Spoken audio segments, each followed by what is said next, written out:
ملک کے حالات پریشان کن ضرور ہیں مگر مایوس کن نہیں ہیں۔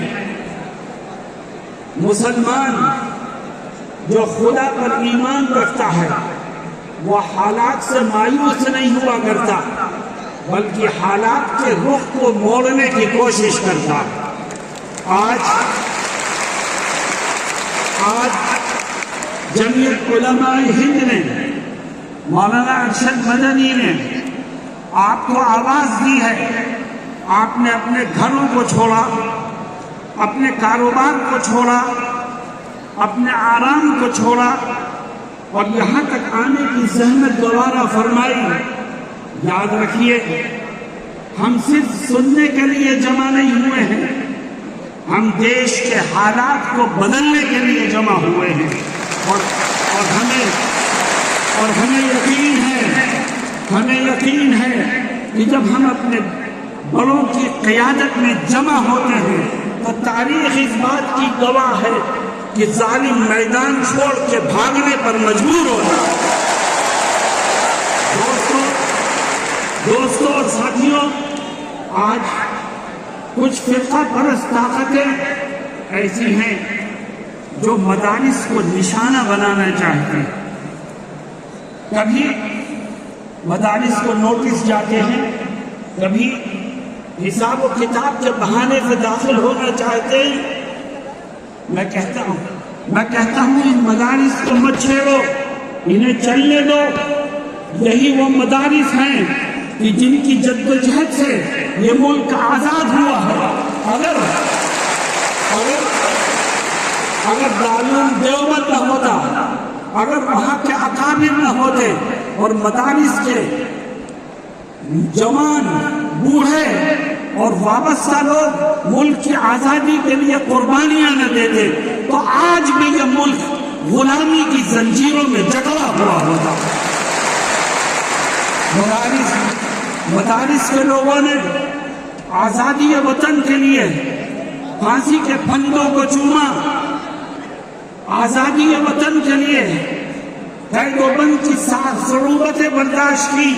مولانا ارشد مدنی کے والد محترم مولانا حسین احمد مدنی نے اپنے استاد محترم حضرت شیخ الہند رحمت اللہ علیہ اور اپنے ساتھیوں کے ساتھ آزادی وطن کی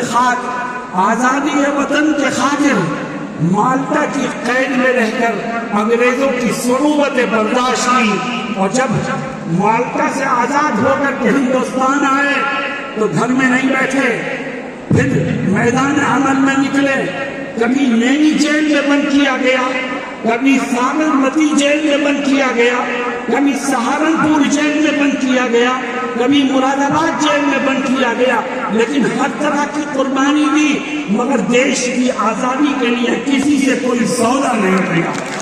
میرے دوستوں اور ساتھیوں، جب تک اس دھرتی پر مدرسے باقی رہیں گے یہ دھرتی آزادی کا سانس لیتی رہے گی، اور جس دن مدرسوں کے اوپر قدغن لگانے والے کامیاب ہو گئے تو یاد رکھو اس دھرتی کا وجود بھی مٹ جائے گا۔ اس لیے میں ہندوستان کے سپریم کورٹ کے اس فیصلے کا خیر مقدم کرتا ہوں جس کا آپ نے ابھی حضرت مولانا اسقر مدنی نائب صدر جمعیت علماء ہند کی زبانی جس کا تذکرہ سنا۔ اللہ رب العزت ہمیں صحیح رخ پر کام کرنے کی توفیق عطا فرمائے۔ مسلمانوں، آج ہمارا دل دکھا ہے، ملک کے گوشے گوشے میں نبی کریم علیہ السلام کی شان رسالت میں گستاخیاں ہو گئی، ہماری جان آپ پر فدا ہے، اور آج کوئی بھی کھڑا ہو کر نبی کی شان میں گستاخی کرتا ہے۔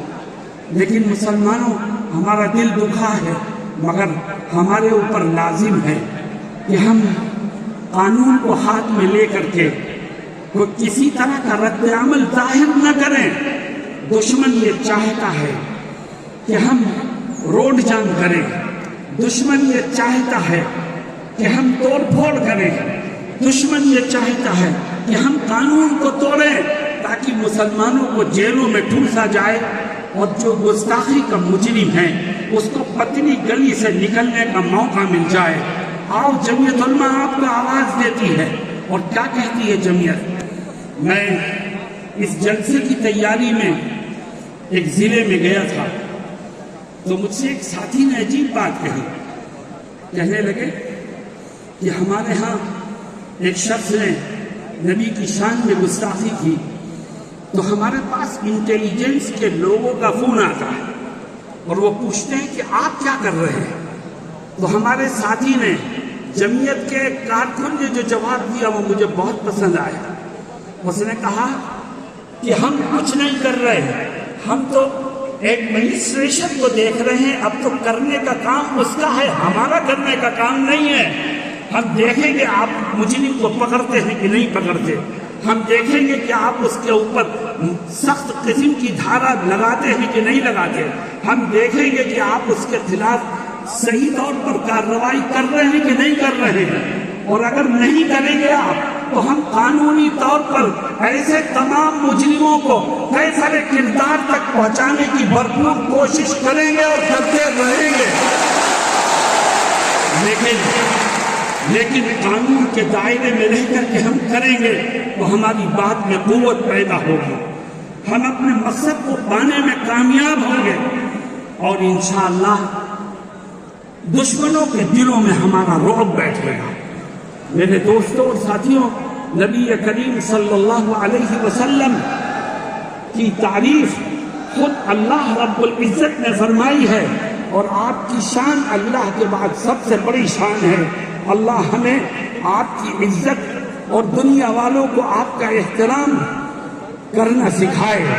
یاد رکھو مسلمانوں، اسلام ہمیں اجازت نہیں دیتا کہ ہم کسی کے دھرم گرو کو برا کہیں، اسلام ہمیں اجازت نہیں دیتا کہ ہم کسی کی خدا کی شان میں گستاخی کریں، اسلام ہمیں اجازت نہیں دیتا کہ ہم کسی کی کتاب کے لیے، کسی کی مذہبی کتاب کے لیے کوئی غلط بات اپنی زبان سے نکالیں۔ اللہ قرآن میں کیا کہتا ہے؟ اللہ فرماتا ہے وَلَا تَسُبُّوا الَّذِينَ يَدْعُونَ مِن دُونِ اللَّهِ، اللہ کہتا ہے وہ لوگ جو خدا کے سوا کسی اور کو خدا مانتے ہیں ان کے باطل خداؤں کو برا مت کہو، اس سے نفرتیں بڑھیں گی، اس سے اختلافات بڑھیں گے، اس سے دوریاں بڑھیں گی۔ تم تو اپنے خدا کا صحیح پرچار کرو، اللہ ان کے دلوں کو پھیر دے گا۔